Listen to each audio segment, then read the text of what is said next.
Kaixo, jarraian ikasiko dugu nola erabili GeoGebra funtzio inportantenen ezaugarri garrantzitsuenak antzemateko. Googlean funtzio ezagunenak landuko ditugu bakarrik. Fitxategi honetan, familia bakoitzeko adibide bat idatzi dut. Hasteko funtzio linealak, hemen daukazu adibide bat, bigarren mailako funtzioak edo funtzio kuadratikoak, beste adibide bat daukazu hemen, alderantzizko proportzionaltasun funtzioak, hemen daukazue adibide bat, erro funtzioak, beste adibide bat, funtzio esponentzialak, hemen daukazue adibide arrun bat, eta funtzio logaritmikoak. Logaritmo nepertarra funtzioa daukazu. Familia hauek dira gehien landuko ditugunak.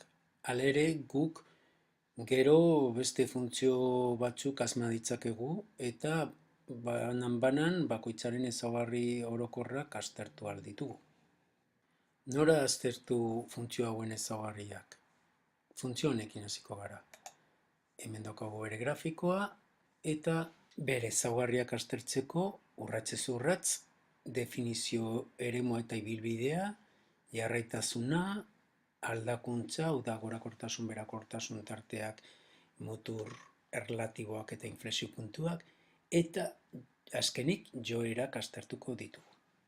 Funtzio bakoitza aztertzeko batzutan saguaren gurpila erabilita zoom egingo dugu funtzioan, leku interesgarrienean are eta hobeto, eskumako botoia sakatuta ikuspegi estandarrara buelta gaitezke, edo puntu bat kokatuko dugu bere gainean, eta ondoren arrastatuko dugu puntu esanguratsuenak aurkitu arte.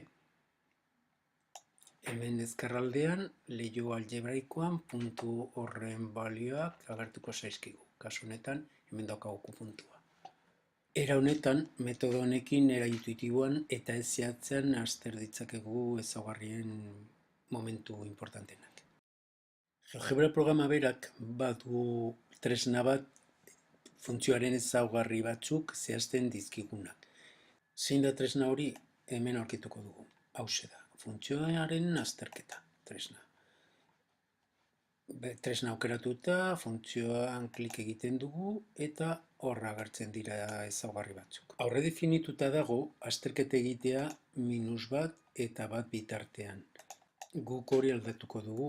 Gehiago interesatzen zaigu aztertzea -2tik 2 arte. Enter sakatuko dugu eta hemen daukagu. Bueno, zer da taula honetan agertzen zaigu? Grafika mugituko dugu, balioak hobeto ikusteko, zoom ere egingo dugu. Tarte honetan, funtzioak hartzen duen balio minimoa, taula honek funtzioaren hainbat ezaugarri azaltzen dizkigu. Funtzioaren balio minimoa, -1 denean lortzen da, eta -1 da. -1 puntuak adierazten du hori. Beste minimo absolutu bat eta relatiboa horrekin batera. 1 puntua da, grafikok ikusten dugunaren arabera. Maximo erlatiboa 0,0 puntua bada ere, maximo absolutua 2,8 puntua da. Horrek esan du funtzioak tarte honetan hartzen duen balio altuena 8 dela. Eta hori lortzen dela x denean. Beste maximo absolutu bat hause da, -2, 8. Erroak bat baino gehiago dira, erroa deitzen da x ardatza ekiko ebaki puntuen lehenengo koordenatua. Hau da, funtzioa berdin 0 noiz gertatzen den. Eta hori gertatzen da -1 eta -2 artean, eta 0 denean, eta azkenik 1 eta 2 arteko puntu batean. Batxilergoan landuko dituzun beste kalkulu batzuen emaitza ere hemen agertzen da.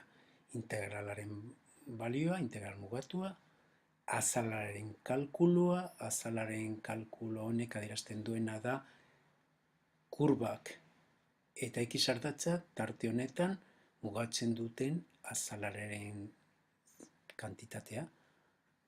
Hau da, gorriz margotuta dagoenaren balioa. Bataz besteko balioa, funtzioa minus bi eta bi artean hartzen dituen balio guztien artean, bataz besteko kantitatea dena, eta luzera, kurba honen luzera da. Taula honen, beste karpeta honetan, balio taula agertzen zaigu. Hemen dauden funtzioaren puntu batzuk, eta hemen agertzen zaizkigu irudikatuta. Puntu bakoitzan, ze ukitzaile dagoen, honekin adierazita geratzen da, eta puntu saldatzen badugu, zuzen ukitzailea, une bakoitzan adierazita agertzen da. Horrez gain, eta hau batxilergoko ikaskaietan, lehenengo derivatua, bigarren derivatua, eta holako taula oso bat sor dezakegu.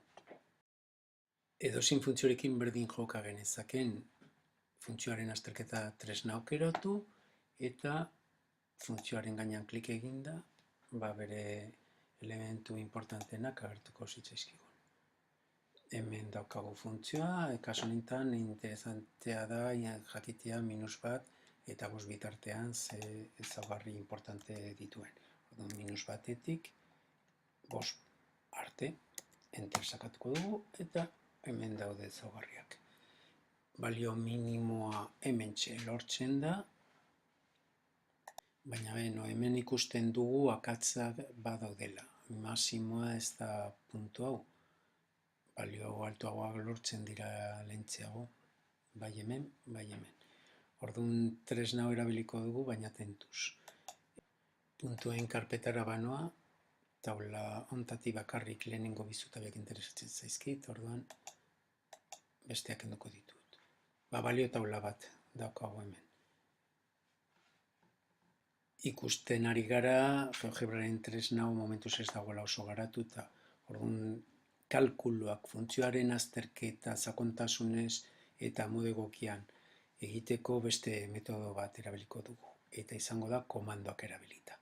Hemen klik eginda, funtzioak eta kalkulua atalean, hor agertzen diren komandoak erabilita asko hobeto eta asko zehaztasun gehiagoekin egingo dugu azterketa. Eta balio taula bat egin nahi badugu, hau itxiko dugu, balio taula ikuspegia aktibatuko genuke.